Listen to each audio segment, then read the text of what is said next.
Rafi foundation memorial society द्वारा सुरों के शहंशाह महान गायक मोहम्मद रफी की पुण्यतिथि के उपलक्ष्य में ढलती जाए रात द रफी मैजिक शीर्षक के तहत एक म्यूजिकल संध्या श्री सत्य साई ऑडिटोरियम लोधी रोड में संपन्न हुई, जहां दिल्ली एनसीआर में संगीत प्रेमियों की भारी भीड़ देखने को मिली। सोसाइटी के अध्यक्ष हेमंत शर्मा के नेतृत्व में आयोजित इस कार्यक्रम में बतौर मुख्य अतिथि डॉक्टर सैयद फारूक, संस्थापक हिमालय ट्रस्ट और विशिष्ट अतिथि मुफ्ती एच.एस. शौकत, ओएसडी हमदर्द नेशनल फाउंडेशन ने भाग लिया।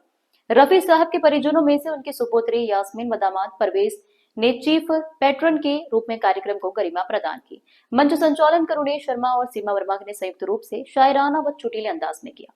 कार्यक्रम की सफलता में नरेश शर्मा, जोरावर चुगानी, रंजन शर्मा, परविंदर चड्डा, अशोक श्रीवास्तव, आशीष कपूर, सुरेंद्र जी और सतीश पोपली आदि का विशेष योगदान रहा तथा हिमालय आजान group, LIC, metro college of health sciences and research, supreme Chintamani metal उद्योग private limited, Gahana jewellery, Swasthya realtors, versatile advertising आदि संस्थाओं का सहयोग इस आयोजन की रीढ़ साबित हुआ। रेडियो पार्टनर के रूप में 92.7 बिग FM की भूमिका भी सराहनीय रही। इस न्यूज के प्रायोजक है सर्वोकॉन, रखे सब कंट्रोल में, अयाज परफ्यूम्स और service desk for strong tomorrow. तेरी चाहत मेरा जान चुराएगी, लेकिन तुमको भी तो जीना आएगी। मैं तो मर जाऊंगा लेकर नाम तेरा, तेरे पैरहन की खुशबू बेसबक उड़ेगी।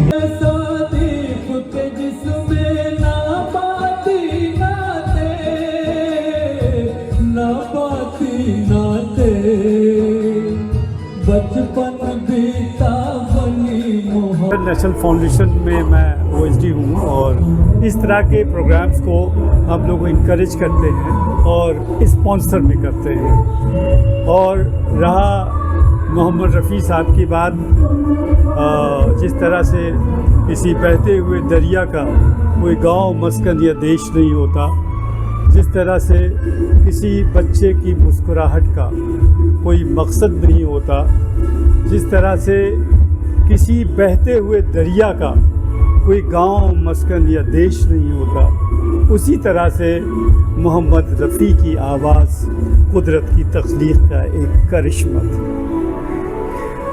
वो आए और उन्होंने बहुत ही, मैं क्या कहूँ कि अक्सर मेरी मुलाकात सेट्स पर होती थी, जब रिकॉर्डिंग के लिए जाते थे तब भी होती थी। इससे पहले मैंने कहा था कि क्या आप ये तसव्वुर कर सकते हैं कि अमिताभ बच्चन और मोहम्मद रफ़ी का कॉम्बिनेशन गाने का, लेकिन वो गाना हुआ, रिकॉर्ड हुआ।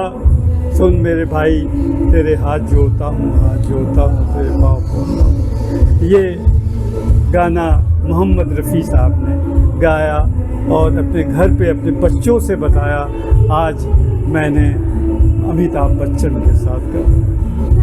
ये शख्सियत थी। तो मोहम्मद रफ़ी साहब का कोई सानी नहीं, आज तक नहीं है। और क्योंकि मेरा बॉलीवुड से बड़ा पुराना नाता है और एक महफिल में दिलीप साहब थे, सुनील दत्त साहब थे, सायरा थी, हसरत जयपुरी थे और भी दीगर बहुत से लोग बैठे हुए थे। तो मैंने पूछा कि इत्तेफाक से मेरे बगल में बैठे हुए थे मजरू साहब। मैंने कहा मजरू साहब, वैसे आप बहुत अच्छे लिरिक राइटर हैं, आपका बैकग्राउंड क्या है? तो कहा मैं पेशे से हकीम हूँ और मैंने BUMS किया था झवाई टोले लखनऊ से। एक शायर, आप देखिए, शायर से वो मतलब क्वालिफिकेशन हकीम और शायरी लाजवाब। तो इस तरह के, और फिर ये भी कहा कि शायद मैं शायर, उर्दू मेरी ज़बान। और जब यूसुफ भाई यानी दिलीप कुमार साहब अपने अल्फाजों की अदायगी करते हैं तो मैं बहुत पीछे रह जाता हूँ। उनके बोलने का अंदाज़, उनके बात करने का अंदाज़, उनकी डायलॉग डिलीवरी दिलीप साहब की अगर प्रिंस है तो प्रिंस का वो आएगा, और अगर कहीं गंगा जमुना का देहाती कोई डायलॉग है तो दिलीप साहब उसमें पीछे नहीं थे। और बहरहाल ये तो खुदादाद एक सलाहियतें होती हैं इंसानों में, और मेरी खुशकिस्मती है मैं उन सारे लोगों से मिला, बात की, और उनकी अब सुनहरी यादें हमेशा मेरा पीछा करती रहती हैं। और उसी सिलसिले में मैं इस तरह की चीज़ों को काफ़ी कोशिश करता हूँ कि आगे बढ़ाऊँ और उनको इनकरेज करूँ। रफ़ी साहब के ऐसा कोई नगमा जो आप तन्हाई में भी अक्सर आपका हिस्सा बनता हो, याद नहीं करते हो? साहब, मेरी क्या बिसात कि मैं रफ़ी साहब के गाना भी गुनगुना सकूं। कहाँ रफ़ी साहब और कहाँ एक बहुत ही अदना सा आदमी। हाँ, तस्वुर में आप ज़रूर सोच सकते हैं कि रफ़ी साहब ने हुई शाम उनका ख्याल आ गया, हुई ज़िंदगी का सवाल आ गया। बहरहाल रफ़ी साहब की बेटी मेरे साथ हैं, उनके दामाद मेरे साथ हैं, और भी बहुत से फैमिली के लोग साथ रहते हैं। मैं जब भी बॉम्बे जाता हूँ लोगों से देखिए, ये दीदार का गाना आप सुनिए, दे सवाब करके मुझे। और जब ये गाना पिक्चराइज़ किया दिलीप कुमार साहब ने, तो ये एक फ़कीर के पास जाते थे और देखते थे कि वो किस तरीके से गुनगुनाता है। तो ये वहाँ से इंस्पिरेशन ली, और देखिए यहाँ पे बोला। एक्चुअली मैं वो आर्टिस्ट, और भाई रफ़ी और लता साहब का तो कोई सानी हुआ है ना कोई होगा। बहुत शुक्रिया। बिल्कुल, रफ़ी साहब के बारे में तो मेरे पास शब्द नहीं है कि मैं कुछ उनके बारे में, उनकी तारीफ में कुछ कह सकूं। रफ़ी साहब के बारे में इतना ही कहना चाहूँगा मैं कि दिन की शुरुआत जो है ना, उनकी आवाज़ से शुरू होती है, और सोने से पहले भी इच्छा यही होती है कि रफ़ी साहब की आवाज़ कानों में आए तो एक सुकून की नींद आ जाएगी। और रफ़ी साहब के गानों से ही हमारा बचपन और अभी हम यहाँ तक पहुँचे हैं, और उनकी आवाज़ तो अब रगों में दौड़ रही है, खून में दौड़ रही है। तो वो सूरज हैं, हम तो उनकी एक छोटी सी किरण है। कोशिश करते हैं कि हम अपने शौक़ को पूरा कर सकें और उनको गा सकें, कोशिश की जाती है, लेकिन उनकी बराबरी इस दुनिया में ना कोई कर सकता है और ना कोई करने लायक है। और आने वाले वक्त तक भी हमें यही लग रहा है कि उन जैसा जो फरिश्ता दुनिया में आया है वो एक बार ही आता है, दोबारा नहीं आता। सर, साई मेमोरियल सोसाइटी के आप प्रेसिडेंट हैं? No, Rafi foundation memorial society का I am president from the last couple of years, and I am associated with this organization from the last 15 years। और ये हमारा एक जुनून है कि साल में एक टॉप का प्रोग्राम जो है ना, वो हमने पब्लिक के लिए ऑर्गेनाइज करना ही करना है। और मेरे हिसाब से ये भी एक सेवा है, समाज सेवा है। आप देखिए, जब आप ये प्रोग्राम देख रहे थे तो बहुत से लोग बहुत झूम रहे थे, ऐसे करके अपना यानी वो गानों को एंजॉय कर रहे थे।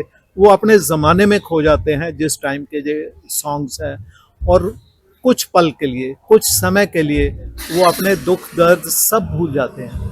तो मेरे हिसाब से ये जो हम प्रोग्राम ऑर्गेनाइज करते हैं, ये भी एक किस्म की समाज सेवा ही है। You think this type of the programme should program should be organized every year?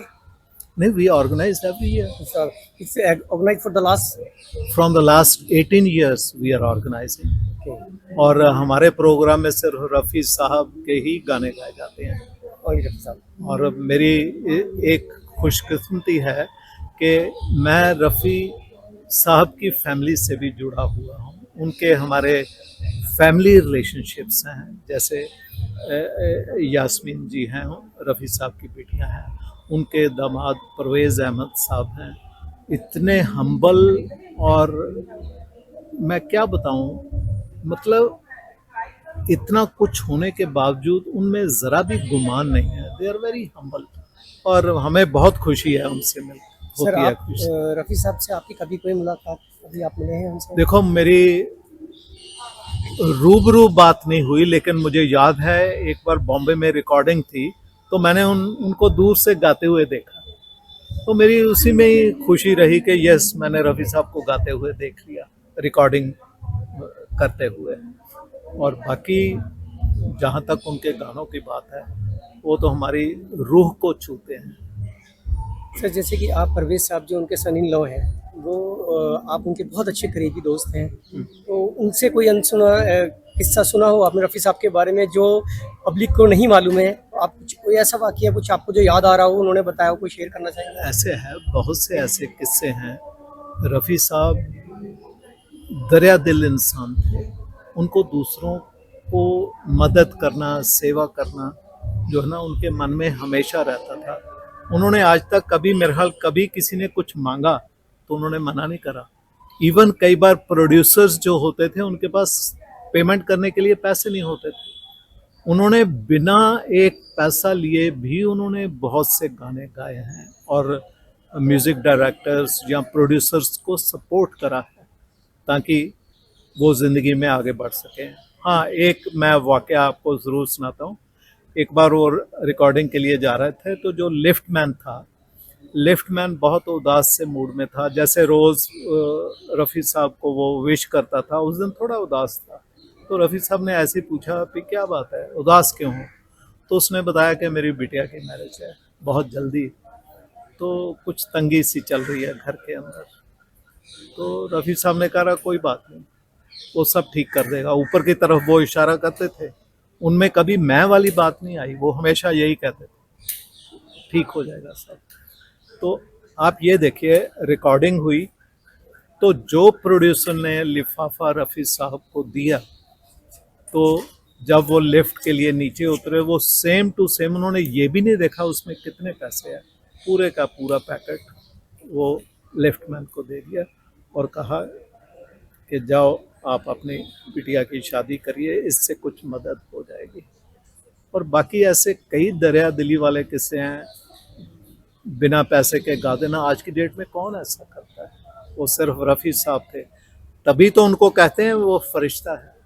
वो फरिश्ता था और फरिश्ते धरती पे बार बार नहीं आते। और किस्से ऐसे बहुत से हैं कि रात भी निकल जाएगी। तो मैंने तो आपको एक छोटा सा किस्सा सुनाया। हम पिछले 18 साल से जोरावर साहब ये शो कर रहे हैं रफ़ी साहब की याद में, और हम उनके शुक्रगुजार हैं कि हम लोग को हमेशा वो इस मौके पर याद करते हैं और यहाँ हम लोग आते हैं उनके ही इनविटेशन पे। बहुत खूबसूरत प्रोग्राम वो करते हैं, जिस तरह से वो रफ़ी साहब को श्रद्धांजलि पेश करते हैं, इससे बेहतर तरीका नहीं हो सकता। सर आप उनके सन इन लॉ हैं जी, आपने रफ़ी साहब को बहुत करीब से देखा और करीब जी से हाँ, जाना देखा है जी। तो रफ़ी साहब के बारे में कुछ ऐसी बात कुछ अनसुनी जो अभी जनता को जिस बारे में नहीं मालूम हो, हमको कुछ आप बताएंगे? कोई भी एक ऐसी मोमेंट ऐसा कुछ शेयर करेंगे आप? सबसे हम आपसे यही गुजारिश करेंगे कि जितना रफ़ी साहब को लोगों ने अच्छी तरह से जाना है, उसमें और भी इजाफा करने के लिए हम क्या कह सकते हैं। हर इंसान आज जिससे भी आप बात कीजिए रफ़ी साहब के बारे में, वो यही कहता है कि रफ़ी साहब की शख्सियत एक अलग थी। सिंगर तो वो आला दर्जे के थे ही, लेकिन इंसान बहुत ही अजीम थे। और उनका एक किस्सा क्या बताया जाए, उनकी ऐसी ऐसी बातें हैं जो आप बस याद कर सकते हैं उनको। हमको याद है कि रफ़ी साहब इतना बुलंद इंसान, इतनी शख्सियत ऊंची होने के बावजूद भी एकदम ज़मीन से जुड़े हुए थे। उनको कोई वो नहीं था कि घर पे हैं तो उनको सोफ़ा चाहिए, एसी चाहिए, बेड चाहिए। ज़मीन पे बैठे बैठे ही सो जाते थे। उनका एक छोटा सा, उनके पास ट्रांजिस्टर रेडियो हुआ करते थे उन दिनों, तो उसको कान में नज़दीक से सुन के बस वहीं लेटे लेटे सो गए जैसे भी उनको नींद आई। कुछ उनकी कोई भी ऐसी चीज़ें नहीं थी जो बहुत ही ज़्यादा उनके तरीके से अलग हों। बिल्कुल ऐसा कि रफ़ी फाउंडेशन मेमोरियल सोसाइटी जो है ना, पिछले 18 साल से प्रोग्राम कर रही है और ये इसमें रफ़ी साहब को पूरी तरीके से श्रद्धांजलि है। एक कहा जाए कि संगीत में श्रद्धांजलि दी जाती है और इसमें आप विश्वास नहीं करें, पूरे हिंदुस्तान से गाए गाते हैं चिराग देसाई जो है गुजरात से हैं, ऐसे कई लोग आते हैं और इसमें गाना गाते हैं। और सबसे बड़ी बात है कि मेरा ये मानना है कि इसमें जो सिलेक्शन ऑफ सॉन्ग्स होता है, सिलेक्शन ऑफ जो आर्टिस्ट होता है, वो कमाल का होता है। पब्लिक तो आपने देखी है टूट के पड़ती है इसके अंदर। इसका सबसे बड़ी चीज़ है जो ताना बाना है वो इतना सुंदर होता है कि मोहम्मद रफ़ी जी की याद हमेशा बस आती है। मोहम्मद रफ़ी जी के प्रति जो हमारा प्यार मोहब्बत है वो कभी जाता नहीं है और ये प्रोग्राम हर साल उनके बारे में बताता है। सर ये जो प्रोग्राम हुआ है इस साल कौन सा 18 ये 18वां प्रोग्राम, 18 साल से लगातार। इस न्यूज के प्रायोजक है सर्वोकॉन, रखे सब कंट्रोल में, अयाज परफ्यूम्स और service desk for strong tomorrow.